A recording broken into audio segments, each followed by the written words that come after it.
اللہ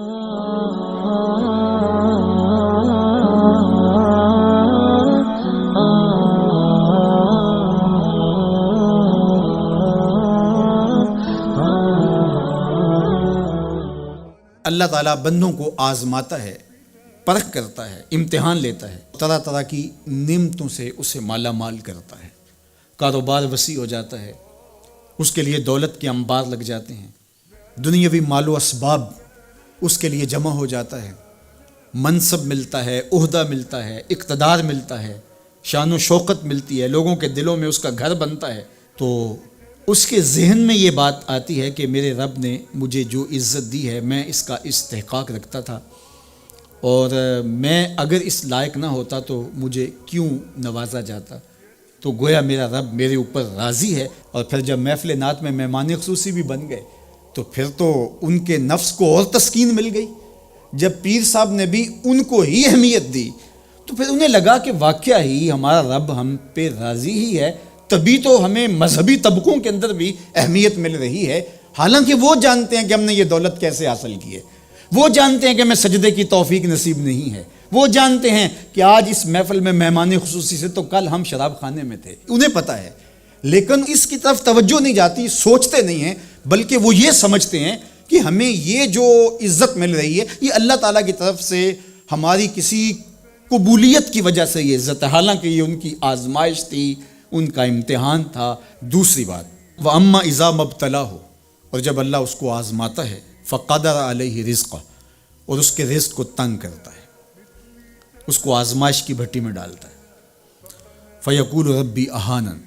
تو پھر وہ چیخ اٹھتا ہے میرے رب نے تو مجھے ذلیل کر کے رکھ دیا۔ بیماری آ جائے، ابتلا میں مبتلا ہو تو وہ کہتا ہے کہ میرا رب مجھ سے ناراض ہو گیا، تو یہ انسان کی کج فکری، ایسا نہیں ہے۔ کسی شخص کو دولت کا دیا جانا یہ اللہ کی رضا کی دلیل نہیں ہے، اور کسی شخص کو غربت کے امتحان میں ڈالا جانا یہ اللہ کی ناراضگی کی دلیل نہیں ہے۔ حضرت امام رازی نے لکھا ہے کہ مکے سے لے کر طائف تک 70 ایسے نبیوں کی قبریں ہیں جن کی وفات صرف بھوک کی وجہ سے ہوئی، تکلیفوں میں، آزمائشوں میں، امتحانوں میں، ابتلاؤں میں اس کے بندے رہے ہیں۔ میرے اور آپ کے آقا و مولا حضور ختمی المرتبت کے گھر میں کبھی برابر چولہا نہیں جلتا تھا، کبھی کھانے کے لیے کچھ میسر نہیں ہوتا تھا، پانی پی کے اور کھجور کھا کے گزارا ہوتا تھا، تو یہ تو کوئی دلیل نہیں ہے۔ اللہ کی رضا کی دلیل کیا ہے؟ نیکی کی توفیق مل جانا۔ اور اللہ کی ناراضگی کی دلیل کیا ہے؟ کسی شخص کا گناہ پہ دلیر ہو جانا۔ کوئی بندہ گناہ پہ دلیر ہے اور معصیت، نافرمانیاں، اللہ کے حکموں کو توڑنا اس کا مزاج ہے، تو سمجھو اللہ اس سے ناراض ہے۔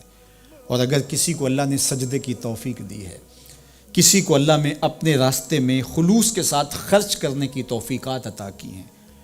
حلال حرام کی تمیز اس کو عطا کر دی گئی ہے، تو پھر سمجھ لو کہ اللہ اس پہ راضی ہے۔ باقی رہی بات کہ کسی کو دولت کا زیادہ دیا جانا، کسی کو کم دیا جانا، تو یہ آزمائش ہے۔ اب جو اہل ایمان ہیں، اللہ کے بندے ہیں، وہ کیا کرتے ہیں؟ جب دولت زیادہ ملتی ہے، اقتدار ملتا ہے، منصب ملتا ہے، تو صرف اللہ کے شکر کے دائرے میں آ جاتے ہیں، اور جب مصیبت آتی ہے، تکلیف آتی ہے، اذیتوں میں مبتلا ہوتے ہیں، تو پھر وہ یہ نہیں کہتے کہ ہمارے رب نے ہمیں ذلیل کر دیا، بلکہ وہ اس پہ صبر کرتے ہیں اور اللہ کے حضور دعائیں کرتے ہیں، التجائیں کرتے ہیں کہ مالک تو نے جو جس آزمائش میں ڈالا ہمیں پورا اترنے کی توفیق نصیب فرما، ہماری سفید پوشی کا بھرم نہ ٹوٹے، اور ہمیں اس مشکل وقت سے بچانا کہ جب ہماری یہ غربت ہمیں کفر تک لے جائے۔ اور جب ان کو دولت مندی دی جاتی ہے تو وہ ڈرتے ہیں کہ اللہ ایسا نہ ہو کہ یہ دولت ہمیں فرعون بنا دے، یہ دولت ہمیں نمرود بنا دے، ہمارے اندر بخل پیدا ہو، تکبر پیدا ہو، ہمارے اندر غرور پیدا ہو، تو وہ اس حالت کے اندر اللہ تعالیٰ کا شکر یا دوسری حالت میں اللہ کے حضور صبر کی توفیق مانگتے ہیں اور صبر کے ساتھ اپنی زندگی گزارتے ہیں۔